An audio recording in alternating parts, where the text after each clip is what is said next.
let's pay a visit to Mark's True Crime Corner. This is not a good neighborhood. I'm scared. Now, here's your host, Mark Thompson. Well, Courtney is our guide through true crime. Welcome, yes. Courtney. Hi. Yes, thank you for having me. Courtney, before I get to whatever case you have today for us, whatever story there is, you were quick to identify this Bayesian yacht, super yacht situation where it was toppled and with this water spout, etc. Yes. You were quick to identify that as something that you felt needed further investigation. You felt that people were too quick to suggest somehow that this was a natural series of coincidences.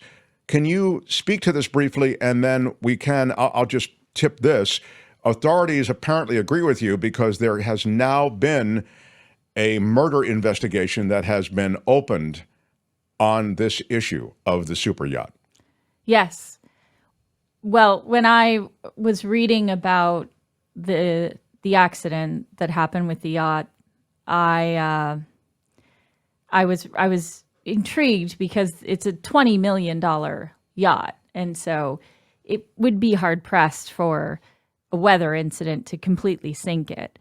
And then when I heard that the co-defendant of Mike Lynch was killed just days before this incident with the yacht, to me, it seemed natural that there was not a coincidence, but in fact, these were planned. Mike Lynch is the CEO who was killed on the yacht. Yes, of Autonomy. Now, I do not think it was Hewlett-Packard. That's not what I'm saying. But perhaps there are other issues of fraud or whatever else that would warrant this. There were also so many people on that ship associated with this fraud. There was the chairman of International, JP Morgan. There was his attorney for the case. So, and all of the crew made it out with the exception of the chef. So 7 people passed in this incident, and one of them was a crew member. Now, I have seen a lot of stories come out from when I first mentioned that this was not a coincidence, which was Monday, I believe, of last week. I've now seen a lot of stories out corroborating what I said. And I know that I bring it up to you daily to remind you that I was the first person to identify this. But that is, in fact, now somewhat maybe slightly more legitimized, or it's now being investigated as a manslaughter. Well, Quesadilla 79 says, were they Boeing whistleblowers who were killed?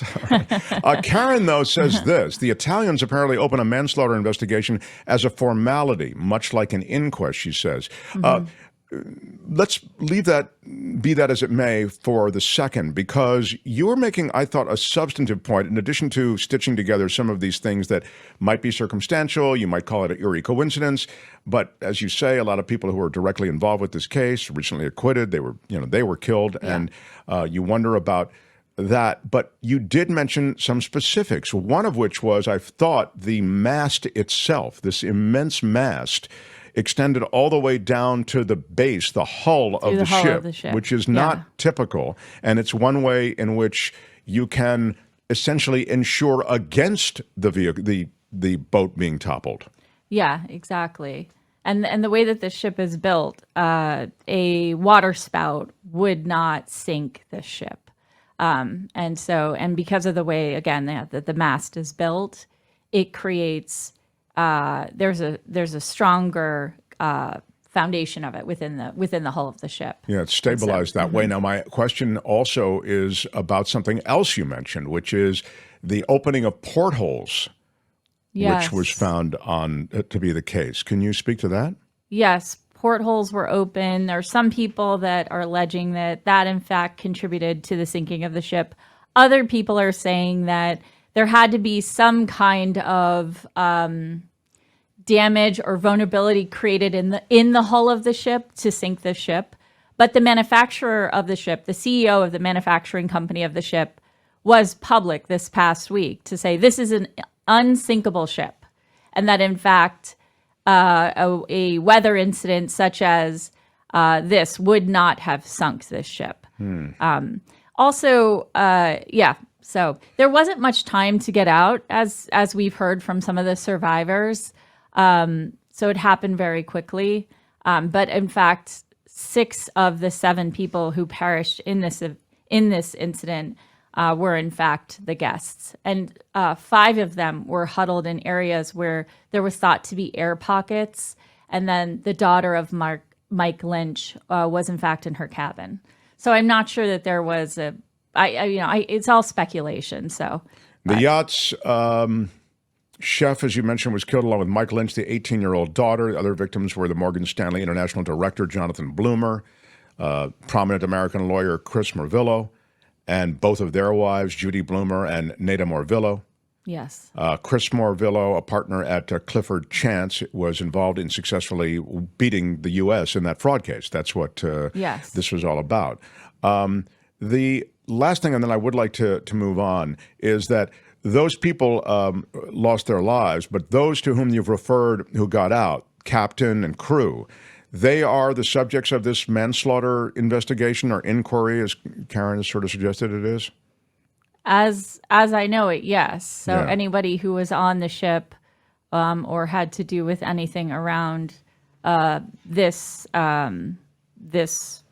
trip with this ship would be involved in that. So, Unsinkable yeah. is what they said about the Titanic also. you go. Says a couple of people have made that point. Too in this. soon. So, yeah, too soon. Okay. Anyway, this is interesting, and please keep us posted on that. But that's Yes. not what No, has brought you that's here not. today, ma'am. No, Okay. I daily remind you of, I was early into this, and I know that you are Skeptical. yes, but you were more hesitant to call this and contribute to that sort of conspiracy theory that I was talking about. So we will No, see. I'm but skeptical it that seems- way. Like I'm yeah. skeptical. Some things happen, and they are the way they look. Yeah, it's quite a coincidence, but yes. Anyway. So All right, Courtney, without that's the maritime part of the offering. What do you have for us today?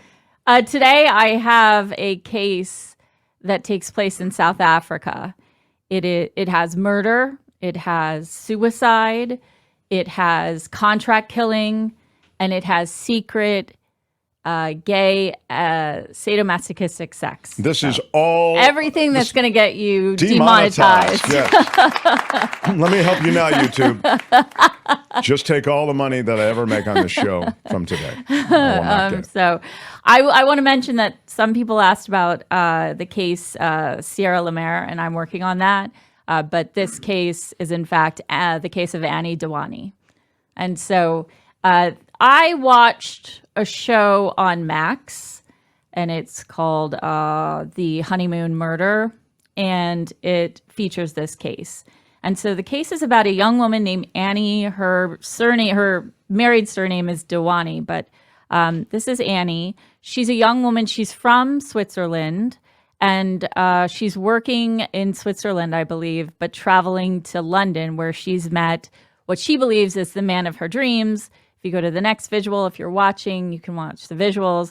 And this man is named Shrien Dewani. And Shrien Dewani is a young millionaire. He's a millionaire before the age of 30. He works for his family's business. They do elderly care homes in the UK, I believe. And they meet and they fall in love. They're together about a year and a half before they get married. And they're together about a year before Shrien proposes to Anni, I believe, after a private flight to Paris, where he proposes to her in Paris. They get married in India. They have this gorgeous wedding. No wedding like an Indian wedding. I know. I think they spent 200,000 pounds. What is that, like $240,000? But it was a huge affair. And so they get married at the end of October in 2010. And they are going on their honeymoon. Now, Anni doesn't know where their honeymoon is. Shrien surprises her, and he chooses South Africa. And he says that's because Shrien and Anni are S&A, and that is why he's chosen South Africa. But he surprises her with this trip. Now, He chose South Africa because those are the initials of their names? I think also it's easy to find a contract killer, but that comes later. I see. Okay. I think that was part of the planning. But in fact, that's what he's telling people. But he surprises her with this trip.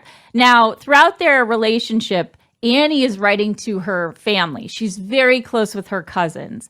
So if you go to the next visuals, there's some text messages where throughout their courtship, she is communicating to her family some reservations she has about Shrien, about his family, about if he is the right one. But she feels pressure to get married. Her older sister is married with 2 adorable children, and Shrien really fits what she's looking for in a partner. Okay. And so she kind of looks past these early reservations that you can have. But what we're seeing on the screen now is wish I never got engaged, everyone. Yeah, exactly. Tells me how fortunate I am. Even my designer tells me he's good looking and that I'm lucky. So, absolutely sick. A lot of how lucky she is, he feels that way about himself. His family feels that way about Shrien. A little less support for Annie being such a prize and such a wonderful partner, life partner. Now, but Annie's very close with her family. His family is very high on him. High on him. But her family is very high on him also. Yeah, they like him for her. I think that he fits what they would see as a good and stable life partner for her. I see.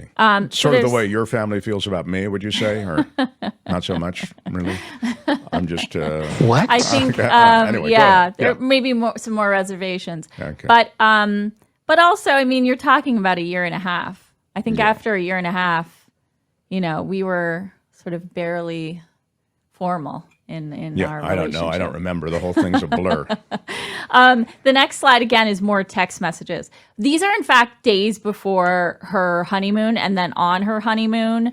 So days before, she's saying, I'm not happy. I don't want to be in this situation. Well, she says a week later, her situation appears to have deteriorated. This is what's on the screen now for those of you who are listening on exactly. podcast. And she wrote, hate him, I am not happy. I mean, hate him, I'm not happy is not like, hey, this isn't working out. This is awful. This is awful. What shall I do? It's been one day and I feel exactly the same as I did before. This is the first day of their honeymoon. Oh, my God.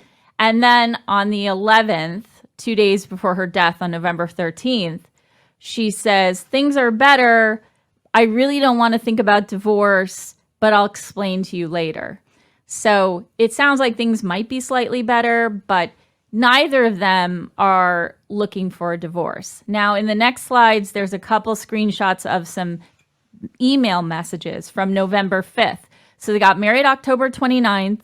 These emails are from November 5th, and they were on their honeymoon as of November, I think, 7th, 8th. Holy cow. And so this whole thing happened so quickly right after they got married. Right after they got married. And even in these emails, she's saying, you're now saying you don't want to be married. You're now saying you would have never gotten married if you knew that if this is what marriage was like. Why did we get married? I don't want to be in this relationship. And he's defending a little bit what he said, but it's very clear that there are many problems in this relationship. She says, I don't want an insecure man or a man that's feelings don't come natural, that you have to force yourself. Never expected things like that from you, but now I want you to tell me exactly how you feel. And honestly, you hurt me a lot by this, and I'm ready to pack and leave. And this is not a joke. I can't even sleep at night. She sent that to him. November 5th. November 5th. In response to a very short, itemized list of what she should bring on this honeymoon where she doesn't know where they're going. Yeah. So this is all to represent that there's certainly challenges in the marriage already, challenges in the relationship. He's questioning whether he really loves her and if he wants to be married, and she is doing the same. So they go on their honeymoon. So he wrote back, just to put a, this is from him, right? Yeah. Because we had a No, that's from her. Oh, okay. I'm sorry. He's on the bottom of both. I see. Honestly, I would never have told you if it was going to affect you like this. I would have never told you I don't want to be married. Yeah, exactly. It's like, you wanted me to be honest with you, and so about? I was. I did not say I regret things. I said very clearly that I did not expect to feel the way I was feeling. Yeah. It sounds to me like there's trouble in paradise. There's pretty trouble quickly. in paradise. Yeah, go ahead. I'm sorry. And now that paradise is Cape Town. So now they're in Cape Town. So they're staying God, at it's Cape so Grace. beautiful in Cape Town. Look yeah. at that. I Yeah. asked you over the weekend, have you been to Cape Grace? Yeah, I've not Are been to you- Cape Grace. I've been to Cape Town. Well, they're staying at Cape Grace. It's one of the nicest hotels in the world. I looked up what it would cost you and I to go to Cape Grace I'm sure you next did. month. It's about $1,300 a night. I know one thing, that whatever room we get initially, you're going to go down to the manager and tell him you're not happy with it. I'm already not happy. I haven't even seen the room. All right. But they're staying at Cape Grace. It's a gorgeous 5-star Fairmont hotel. It's stunning. And so they arrive, and when they arrive, they take a kind of public taxi, if you will, with a driver named Tongo. And they take this taxi to the hotel, which is already kind of a red flag that they don't have the hotel picking them up. Very strange. And when they arrive at the hotel, Annie goes directly into the hotel to check in, but Shrien stays with the taxi driver and talks to him for an extra 5 minutes. Then the taxi driver goes and parks in the parking lot of the hotel. Shrien goes in, they check in, and then he goes outside and goes back to the taxi driver and stays with the taxi driver for 10 minutes. This is all caught on CCTV. So he, okay, again, yeah. Yeah, so he's clearly corroborating or planning. He's planning he's in something. league or knows the Yes, taxi driver with is this trying taxi to make a driver. deal with it. Okay, yeah, good. exactly. And there's a bunch of TV footage that corroborates everything that the taxi driver then later talks about in the planning of the murder of Annie.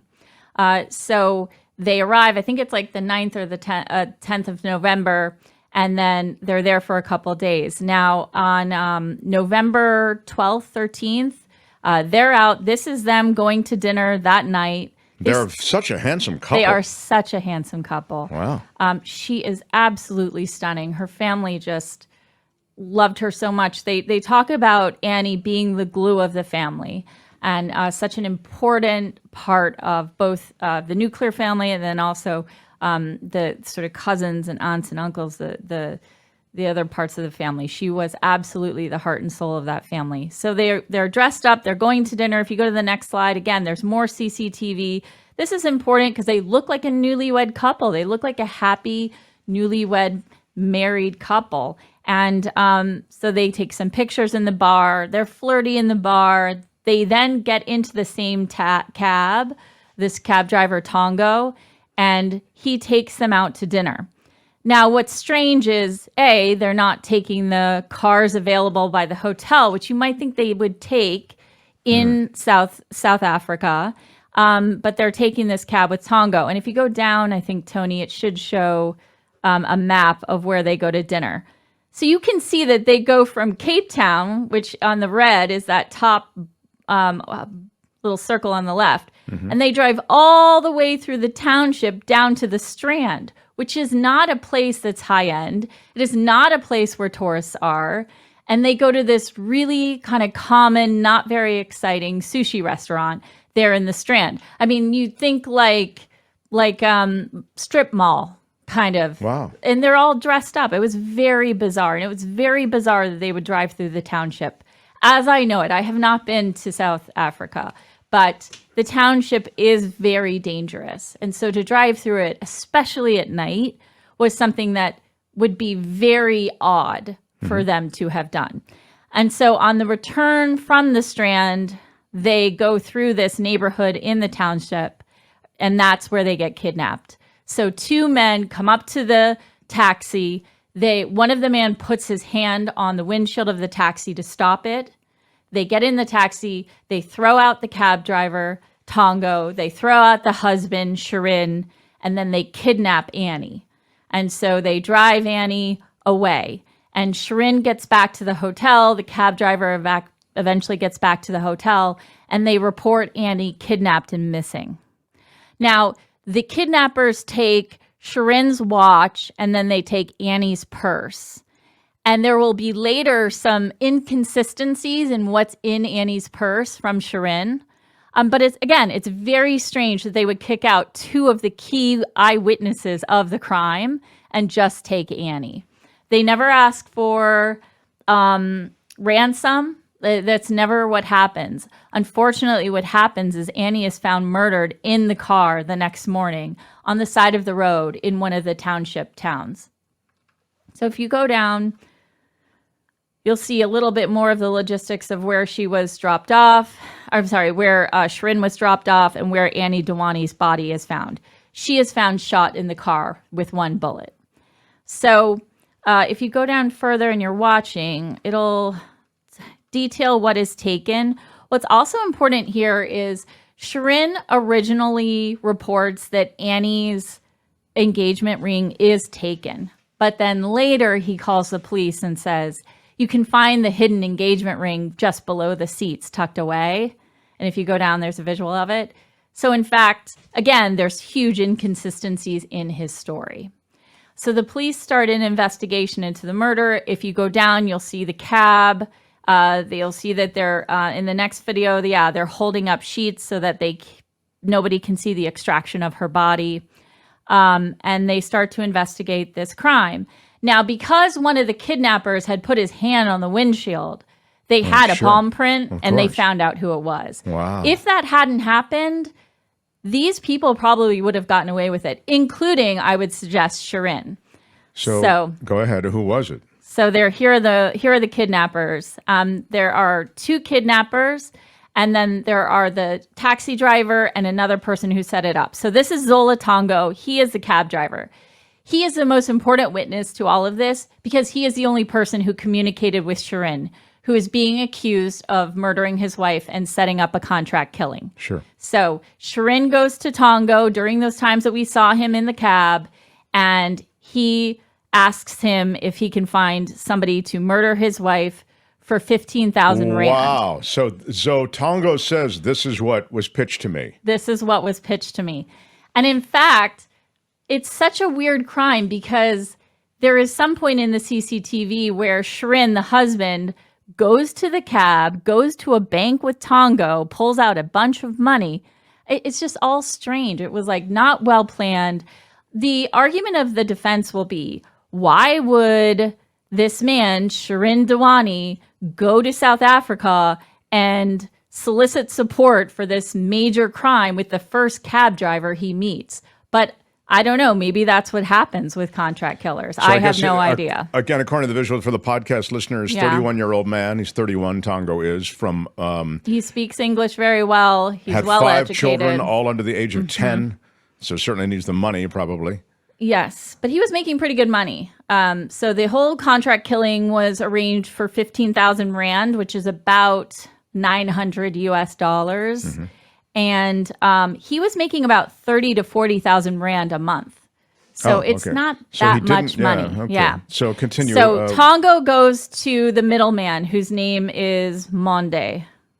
And Monde works at a hotel, and he goes to Monde and he says, I need some guys to kill this tourist woman. Her name is Annie. Her husband Shrien is looking to hire men to kill her. Monde sets it up. So if you go to the next visual, there's some CCTV footage where this is Monde. He's calling the two men that ultimately get hired to murder Annie. So he's the one that facilitates that. And then in the next visuals, you'll see that this is, in fact, Shrien paying off Tongo for the murder after it happened. And he had actually left. He was in the hotel lobby with Annie's father, his father-in-law, and the police. And he left, went upstairs, gave Tongo the money in a white envelope, and then went back downstairs like nothing was happening. So, yeah. And then the next couple of visuals are the two men who, in fact, carried out the kidnapping and the murder. The first one is Kwabe. And then the second man is Menjeni. They're both 26 years old. Yeah, they're both young. They are both, I think, unemployed. Kwabe goes on the record and he says that Menjeni is the man who actually shot Annie,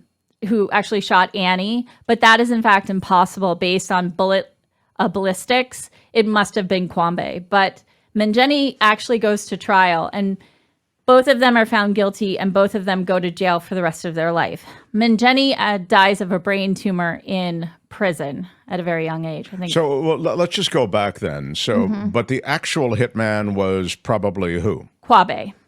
Kwabe. Yeah. So the trial itself. There was only one for the accused. Yeah. Okay, and but Kwabe was convicted, or yes, they're all convicted. They all take pleas. They all pleas, take pleas. Exactly. Okay. And because then go back one if you would, Tony. This guy, not Kwabe, but the Mangeni, he is the only one with a trial, and he is found guilty, and he is finger pointed as the man that pulled the trigger, but that is in fact impossible. He's 20 again, the 26-year-old. Yeah. And then one guy made a plea deal, I saw. But I mean, and among the things he did was lie in court, right? Or yeah. So they all take plea deals, and they're all lying. Yes, I see. Everybody's lying. So everybody's lying, and every day he takes a plea. Monday, who is the man that hires the two kidnapper, he is. He doesn't face any time. That's exactly what I want to get. Thank you. Go back to him, Tony. He does not face one back, any time. I think, of where you are. Yeah. There he is, Monday. Mombolombo. He ends up... He has full immunity. He was in charge of the whole plot, and yet he gets full immunity. Yes, but he was not conspiring with Shrien. That was Tongo, the taxi driver. So they give him full immunity for his testimony. Because he blew the whistle on everybody else. Exactly. Wow. Exactly. And it's crazy because all of this happens, and every single moment of this, as it relates to the cab driver and Monde, all happens with CCTV capturing every moment. So much of the corroboration of their story happened through live video that was captured when this was I just don't done. see how the guy who, there he is on the phone organizing it all, essentially arranges for this murder, how he completely skates. I understand how plea deals happen, but how he completely skates and gets immunity is sort of another level of plea deal. I mean, he's also using the work phone. I just don't. HR, you think is going to want to... I don't know. That I might step outside to make that call, but he decided not to. So I agree. I don't know. That was another big question. Where's the husband, the Indian husband? Husband goes back to UK with Annie's body, but pretends that nothing is oh my he God, has nothing to do the with love it. of my life. We barely got our life started together, and now look at this. Here she is. Then somebody raises their hand, and that man is Leopold Leischer.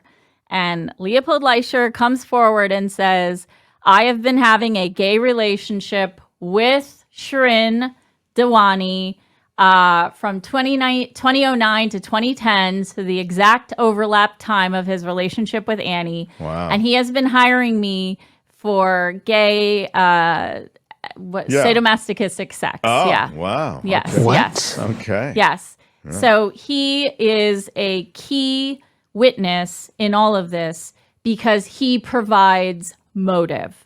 So the motive being that Shrien was a gay man who felt pressured to be in a relationship that was heterosexual, married Annie, did not want to be in a marriage with her, and this was the only way out. Man. Yes. So he is the key witness for the prosecution in South Africa, but the judge throws out his testimony before it really even starts. What? Yeah. What happened?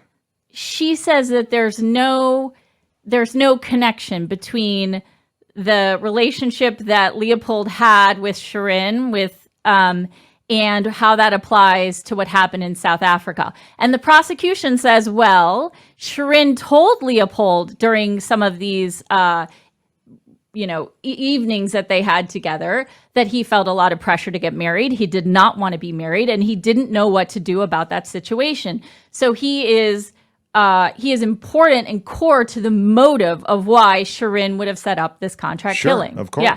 But his testimony is thrown out before it even starts. And to me, again, I don't know the South African judicial system, but this is a huge red flag because this is core to the evidence of the motive. Now, Shrien had hired a very important legal mind in South Africa. And when they first start the case, you can give a sort of plea representation or exhibit of why you are pleading guilty or not guilty. And Shrien pleads not guilty and then explains that he is in fact a bisexual man. So the defense goes very early with his sexuality so that it's not as big a surprise later.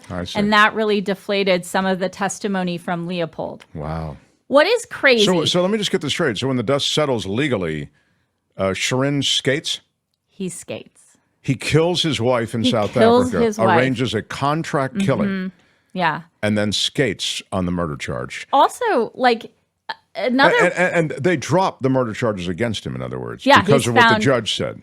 But they dropped the murder charges because of some inconsistencies in the testimony from the cab driver, Tongo. He basically throws his whole testimony, and it sinks the case. And so Shrien walks. Yeah. Just unbelievable. And I have to imagine, again, this is me speculating and my conspiracy theorist ideas, but I have to imagine Tongo had some kind of payoff, because he absolutely sank all of his testimony. He was represented as not being a believable witness. And because of that, they threw out the entire case, because he was the only connection between Shrien and the conspiracy around the contract So even though they have CCTV, and even though these various people admit to being part of it? Yeah, that they didn't even get to that. Because they threw out the case. Because they threw out the case. And the other thing, just quickly with Leopold, it's less about his sexuality and his sexual preferences, but Shrien was telling Annie's father, his father-in-law, he didn't believe in sex before marriage, that he was very religious and committed to Annie.